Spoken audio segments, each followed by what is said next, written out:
31/7/2025 ला रात्री राजेंद्र शिंदे आणि नाग टिळक नावाचे त्यांचे पी आहेत,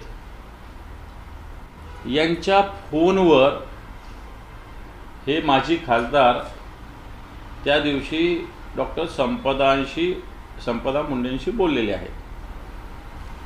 आणि बोलण्याचा कशासाठी बोलले तर एक वाहतूकदार आहेत जो बीडचाच आहे, फीड अनफीड देण्याच्या विषयी बीडच्या नावाने त्यांना हिनवलं सुद्धा या पीएनई आणि पोलीस अधिकाऱ्यांनी. परंतु याच्यामध्ये सुस्पष्टपणे सत्तेचा माज दिसतो. भारतीय जनता पार्टीचे या भागाचे माजी खासदार या प्रकरणात सुस्पष्टपणे डॉक्टर संपदा मुंडे यांनी लिहिलेलं आहे की हे 2 पीए आलेले होते आणि त्यांनी भारतीय जनता पार्टीचे जे कोणी माजी खासदार आहेत त्यांनी मला फोन देऊन मान्य खासदार बोलत आहे असे सांगितले. तेव्हा मी त्यांना फोनवर बोलत असताना मला विचारणा केली की मला असं वाटतं हे त्यांनी पूर्णपणे लिहिलेलं आहे. मी आपल्याला या सगळ्या गोष्टी पाठवलेल्या आहे किंवा पाठवतो. सांगण्याचा अर्थ असा की ज्या पद्धतीनं अशा पद्धतीनं आता या राज्यामध्ये भारतीय जनता पार्टीचं सरकार आहे, स्वतः या राज्याचे मुख्यमंत्री गृह विभागाचा कारभार सांभाळतात आणि गृह विभागाचा कारभार सांभाळत असताना गृह विभागाच्या कामकाज करणारे लोक सुद्धा कशा पद्धतीनं डॉक्टरांशी आणि एकंदर सगळं त्या भागातील लोकांची चर्चा केला असं दिसतं की डॉक्टर संपदा मुंडे या सुस्पष्टपणे आपल्या डॉक्टरी व्यवसायाशी प्रामाणिक राहून शासकीय सेवेशी प्रामाणिक राहून काम करणाऱ्या डॉक्टर आहेत असं स्पष्टपणे दिसतंय. आणि असं असताना त्यांच्यावर वेगळ्या पद्धतीनं मग नुसतं हे एक प्रकरण समोर आलेलं आहे, पण तो अनेक प्रकरण असे की पोस्टमॉर्टमच्या रिपोर्टमध्ये काहीतरी करा, हे जे कोणी आरोपी कैदी असतात त्यांना फिट करा किंवा अनफिट करा. हा काय प्रकार आहे? हा प्रकार राजकीय पक्षाच्या कार्यकर्त्यांनी नेतृत्वाने करणं अतिशय चुकीचं आहे.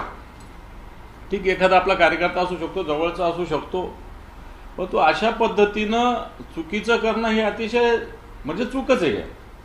आणि मग असं करत असताना या सगळ्या मंडळीला आणि सगळ्यात महत्त्वाचं या ठिकाणी PI म्हणतो सुनील का अनिल महाडिक त्यांचं नाव आहे, यांची तर बेमुरवत खोरी तर प्रचंड आहे.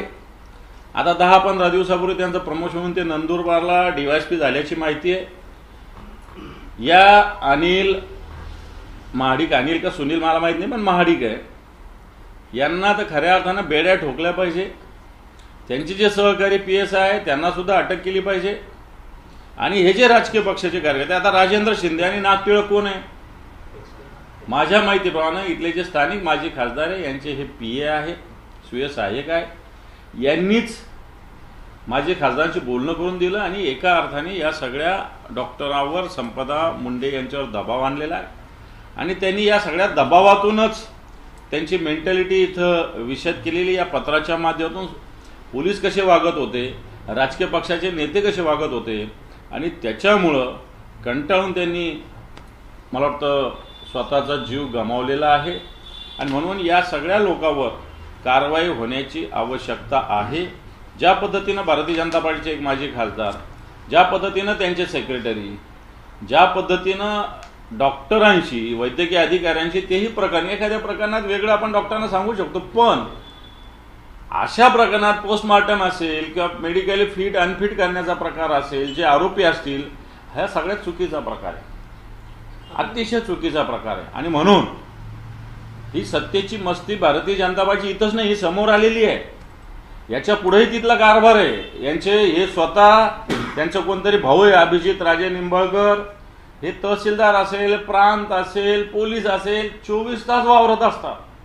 अनेक गावामध्ये तर वेगळ्या पद्धतीनं गुन्हे जे विरोधात काम करणारे, मग आपचे असतील, एखादे राष्ट्रवादीचे शरद पवार पक्षाचे असतील, आमच्या शिवसेनेचे असतील, यांच्या काही शेतकऱ्यांच्या काही भागामध्ये तर 7-12 1-1 कोटी 1.5 कोटीचा 50-50 लाखाचा बोजा आहे. काय तर म्हणे यांनी गैर उत्खनन केलेलं आहे, केलेलंच नाही, कुठं काहीच नाही. पण अशा पद्धतीनं कार्यकर्त्यांना मला असं वाटतं सत्तेचा माज दाखवून नामोहरम करण्याचा हा प्रकार आहे. आणि वाटतं याच्याविषयी जनता निश्चित आवाज उठतो. तुम्ही निंबाळकरांचं नाव घेतलं, कशा पद्धतीने इन्व्हॉल्वमेंट आहे त्यांची किंवा त्यांच्या PAची? कारण फोनवर देखील बोलणं झालं असं देखील तुम्ही म्हणाल. हे या डॉक्टर संपदा मुंडेंचं चौकशी समितीसमोर दिलेलं स्टेटमेंट आहे. त्याच्यात त्यांनी सुस्पष्टपणे लिहिलेलं आहे की त्या दिवशी रात्री मान्य खासदार यांचे 2 PA आले. आता PAंचं नाव मी सांगतो, नाग टिळक आणि राजेंद्र शिंदे. त्याच्यात नाव नाही लिहिलेलं पण मी सांगतो नाव. आणि यांच्याशी त्यांनी बोलणं करून दिलं. बोलत असताना काय काय बोलले ते सुद्धा यांनी याच्यामध्ये लिहिलेलं आहे त्याच्यामध्ये. हे पत्र मी आपल्याला पाठवतो सगळ्यांना, तुम्ही वाचू शकता, हस्ताक्षर चेक करू शकता. याच डॉक्टरांनी आधीचं लिहिलेलं पत्र आहे. याच डॉक्टरांनी माहितीच्या अधिकारात काय काय कारवाई झाली त्याचं पत्र इथं आहे. हस्ताक्षर सगळे एकच आहे. तुम्ही आरोप केला वाठार निंबाळकर किंवा वाखरी या गावातील शेतकऱ्यांच्या खात्यावर 1 कोटींचा बोजा चालवला आहे. तुम्ही या संपूर्ण प्रकरणाची महसूल मंत्र्यांशी बोलून बिलकुल बोलू. अशा पद्धतीनं या गावातील, त्या गावाचं नाव आहे माझ्याकडे, वाठार निंबाळकर आणि वाखरी या ठिकाणी 7/12वर 50 लाखाचा 1 कोटीचा बोजा टाकला गेलेला आहे. उत्खनन केलं म्हणून असे आरोप केले. इकडे दिवसा ढवळ्यात तुम्हाला माहिती आहे त्या दिवशी अजितदादा पवारांनी तर एका DYSPला बोलले. त्यांचे कार्यकर्ते करतात.